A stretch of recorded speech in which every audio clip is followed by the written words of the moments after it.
The human voice. It's the instrument we all play. It's the most powerful sound in the world, probably. It's the only one that can start a war or say, I love you. And yet many people have the experience that when they speak, people don't listen to them. Why is that? How can we speak powerfully to make change in the world? Well, I'd like to suggest there are a number of habits that we need to move away from. I've assembled for your pleasure here 7 deadly sins of speaking. I'm not pretending this is an exhaustive list, but these 7, I think, are pretty large. Habits that we can all fall into. First, gossip. Speaking ill of somebody who's not present. Not a nice habit, and we know perfectly well the person gossiping 5 minutes later will be gossiping about us. Second, judging. We know people who are like this in conversation, and it's very hard to listen to somebody if you know that you're being judged and found wanting at the same time. Third, negativity. You can fall into this. My mother, in the last years of her life, became very, very negative, and it's hard to listen. I remember one day I said to her, it's October the 1st today, and she said, I know, isn't it dreadful? It's hard to listen when somebody's that negative. And another form of negativity, complaining. Well, this is the national art of the UK. It's our national sport. We complain about the weather, about sport, about politics, about everything. But actually, complaining is viral misery. It's not spreading sunshine and lightness in the world. Excuses. We've all met this guy. Maybe we've all been this guy. Some people have a blame thrower. They just pass it on to everybody else and don't take responsibility for their actions. And again, hard to listen to somebody who's being like that. Penultimate, the 6th of the 7, embroidery, exaggeration. It demeans our language, actually, sometimes. For example, if I see something that really is awesome, what do I call it?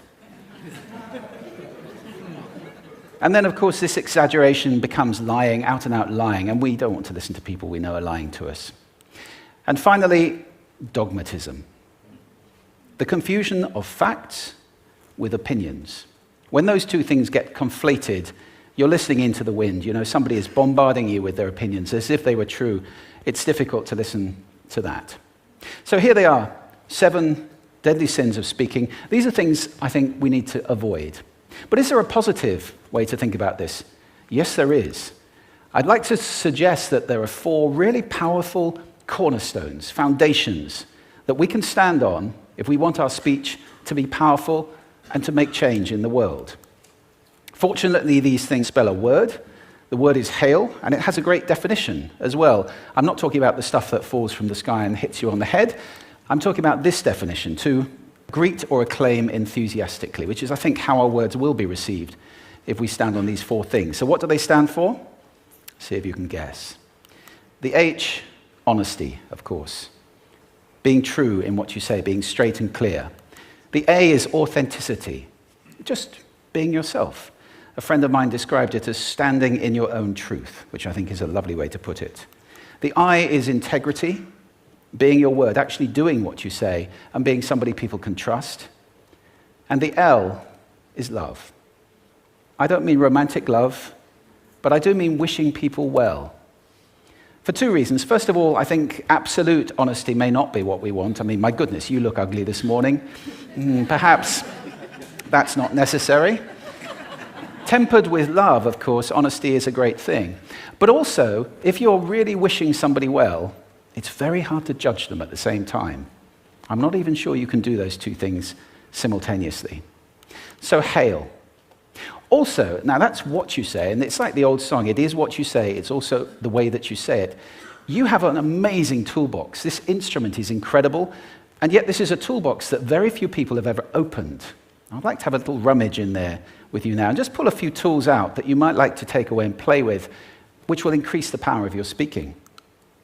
Register, for example.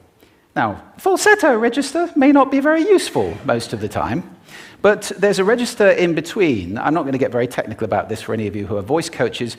You can locate your voice, however. So if I talk up here in my nose, you can hear the difference. If I go down here in my throat, which is where most of us speak from most of the time, but if you want weight, you need to go down here to the chest. You hear the difference? We vote for politicians with lower voices. It's true, because we associate depth with power and with authority. That's register. And we have timbre. It's the way your voice feels. Again, the research shows that we prefer voices which are rich, smooth, warm, like hot chocolate. Well, if that's not you, that's not the end of the world, because you can train. Go get a voice coach. And there are amazing things you can do with breathing, with posture, and with exercises to improve the timbre of your voice. Then prosody. I love prosody. This is the sing-song, the meta-language that we use in order to impart meaning. It's route one for meaning in conversation. People who speak all on one note are really quite hard to listen to if they don't have any prosody at all. That's where the word monotonic comes from, or monotonous, monotone. Also, we have repetitive prosody now coming in, where every sentence ends as if it were a question, when it's actually not a question, it's a statement. And if you repeat that one over and over, it's actually restricting your ability to communicate through prosody, which I think is a shame. So let's try and break that habit. Pace. I can get very, very excited by saying something really, really quickly, or I can slow right down to emphasize. And at the end of that, of course, is our old friend, silence. There's nothing wrong with a bit of silence in a talk, is there? We don't have to fill it with ums and ahs. It can be very powerful.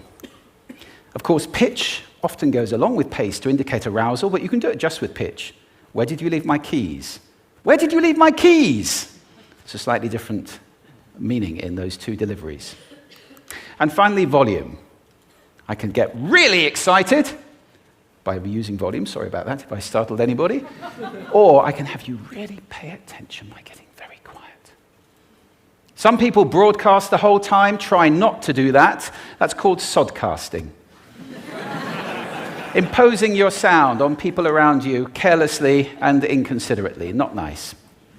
Of course, where this all comes into play most of all is when you've got something really important to do. It might be standing on a stage like this and giving a talk to people. It might be proposing marriage, asking for a raise, a wedding speech, whatever it is. If it's really important, you owe it to yourself to look at this toolbox and the engine that it's going to work on. And no engine works well without being warmed up. Warm up your voice. Actually, let me show you how to do that. Would you all like to stand up for a moment? I'm going to show you the 6 vocal warm-up exercises that I do before every talk I ever do. Anytime you're going to talk to anybody important, do these. First, arms up. Deep breath in and sigh out. Like that. One more time. Very good. Now we're going to warm up our lips, and we're going to go bop, bop, bop, bop, bop, bop, bop, bop. Very good. And now, just like when you were a kid. Now your lips should be coming alive. We're going to do the tongue next with exaggerated la, la, la, la, la, la, la, la, la. Beautiful. You're getting really good at this. And then roll an R. That's like champagne for the tongue.